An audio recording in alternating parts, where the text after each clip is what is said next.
Oui? Mais c'est quoi cette odeur? Ah non, non, c'est rien, c'est moi qui ai retiré les chaussettes pour faire comme Firouja. Alors qu'est-ce que c'est que cette histoire de chaussettes? Ou plutôt de chaussures? Il se trouve que Firouja, dans le tournoi des candidats, il a joué une partie contre Nepomniachtchi et dans cette partie, il est interrompu par l'arbitre pour lui dire, enfin l'arbitre lui dit qu'il fait trop de bruit avec ses chaussures lorsqu'il marche. Parce que les joueurs ne sont pas tout le temps sur la table, c'est des parties longues, ils peuvent marcher un peu, déambuler un petit peu dans la salle. Et en fait, ça a perturbé Firouja qui, à ce moment-là, avait encore des espoirs de recoller au peloton de tête. Il venait de gagner une partie la veille. Donc ça l'a beaucoup déstabilisé, il était furieux.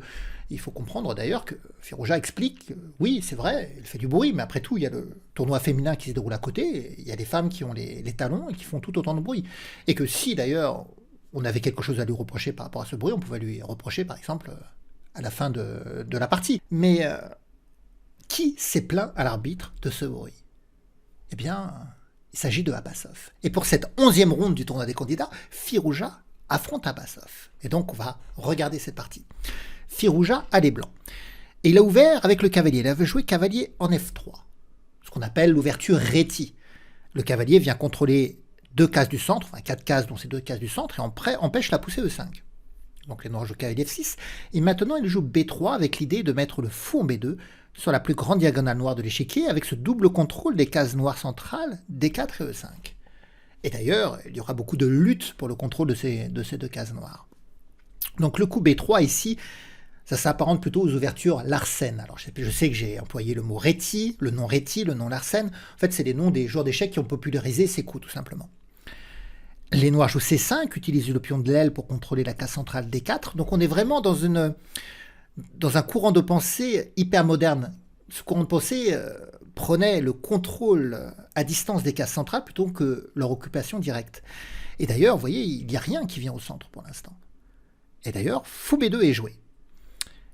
Cavalier C6, pion E3, G6 pour mettre également le fou en fianchetto. Alors j'ai raté mes flèches, voilà. Et voilà, ça y est, la poussée D4. On met pied au centre. L'échange en D4, le cavalier reprend, le fou vient en G7. Pour l'instant, les deux joueurs se développent de manière assez sécurisée. Petit roc, petit roc. On a un échange en D4, fou prend, la poussée D5, le cavalier en D2 qui va venir soutenir la poussée C4 pour aller taper le centre D5. Le coup dame D6 d'Abbasov qui libère la case D8 pour la tour et la dame en D6 pourra appuyer la poussée E5. C4. Et là, il y a déjà eu une partie de grand maître jouée sur cette position, une seule de grand maître. Ça s'est continué par E5. C'est pas ce que joue Abbasov. Abbasov, ici, il joue tour D8. Il essaye d'avoir plus de pression sur la colonne D. Après la poussée en E5, le fou recule tout simplement en B2. Si les noirs prennent en C4, on pourrait reprendre du cavalier attaquant la dame. Si les dames s'échangent, finalement, cette position, les blancs sont bien mieux développés. Et le pion en E5 est en train de se faire attaquer et éliminer. Et si les noirs prennent pas et qu'ils poussent, alors on pourrait échanger, prise, prise avec cavalier F3, triple attaque du pion D4, double contrôle de la case D2 pour pas que le pion puisse ainsi avancer. C'est pourquoi dans la position, Abbasov, il n'a pas voulu jouer l'enchaînement E5 et D4. Il a joué tour D8. Prise en D5, dame prend D5, le problème c'est que la dame est une cible au centre et elle va se faire attaquer immédiatement par le fou en F3.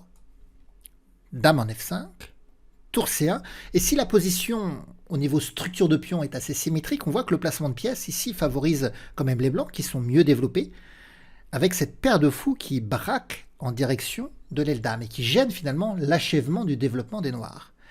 Alors les blancs, Firouja doit quand même gérer le vis-à-vis tour dame, mais là, Abbasov, il va réfléchir 22 minutes pour reculer son cavalier en E8.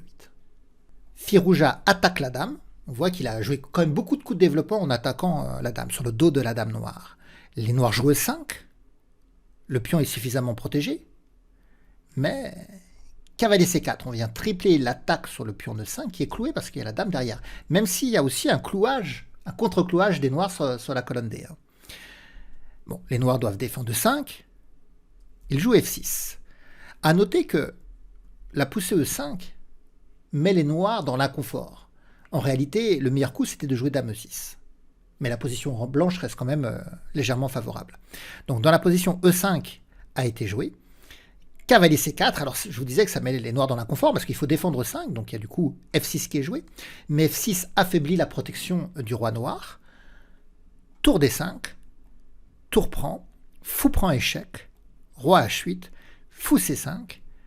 Et là, c'est très difficile pour les noirs avec cette paire de fous donc, qui vise à la fois l'aile dame, qui empêche le développement du fou, de la tour, mais qui a également une action à l'aile roi, le cavalier qui est bien placé, le fou G7 qui n'arrive pas à jouer. Là, les blancs ont vraiment un avantage, une domination positionnelle. La dame vient en D7. Les noirs ne seraient peut-être pas contre un échange des dames, mais d'ailleurs, il va le proposer, l'échange des dames. Firouzja, il joue fou F3. Parce que sur dame prend, c'est la tour qui va pouvoir prendre et qui va lorgner après sur l'arrivée en D8, sur la 8e rangée, en fait.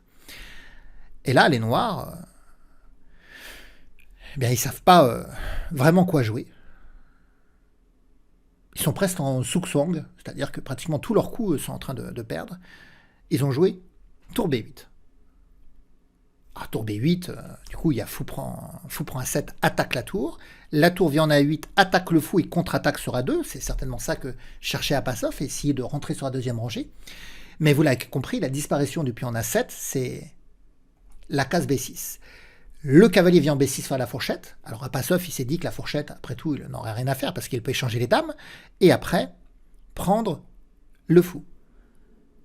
Mais l'arrivée de la tour en D8 force l'abandon. Abbasov abandonne très rapidement donc dans cette partie. On n'est qu'au 24e coup. Parce que sur la 8e rangée, il y a trop de problèmes. Le fou, le cavalier, le clouage. En plus, si la tour prend le cavalier, il faudra que le fou vienne en D8, on prendra encore le fou. Il y a trop de faiblesses. Par exemple, si les noirs prennent en A2, on va faire tour prend 8 échec, faut ramener le fou, tour prend échec, roi G7, et là on va pas prendre le fou parce qu'il y a des problèmes de maths après sur la première rangée, mais on peut jouer tour D8, ce qui permettra de revenir en D1 en cas d'échec. Et les blancs ont une pièce en plus, et le fou reste d'ailleurs toujours attaqué même par le cavalier, et si le fou s'en va, il y a encore le pion B7 qui va tomber. Donc il va y avoir une pièce en plus, un pion de plus, c'est trop important, vous voyez. Donc la position finale, c'est celle-ci, c'est quand la tour arrive en D8 et attaque sur toute la 8e rangée. Donc finalement, une ouverture avec peu de déséquilibre matériel et structurel, il y avait peu d'asymétrie dans les forces. En fait, le déséquilibre était de nature dynamique, lié à l'avantage de développement et au positionnement des pièces, un développement et un positionnement plus agressif de Firouzja qui a totalement fait tilter Abbasov qui n'arrivait plus à achever le développement en fait. Voilà, donc on va regarder le classement maintenant. À l'issue de cette 11e ronde, Nepomniachtchi est seul en tête avec 7 points. Nakamura a encore gagné 6 points et demi. Il se partage la 2e place avec Gukesh, qui fait un très bon tournoi également. Caruana, 6 points.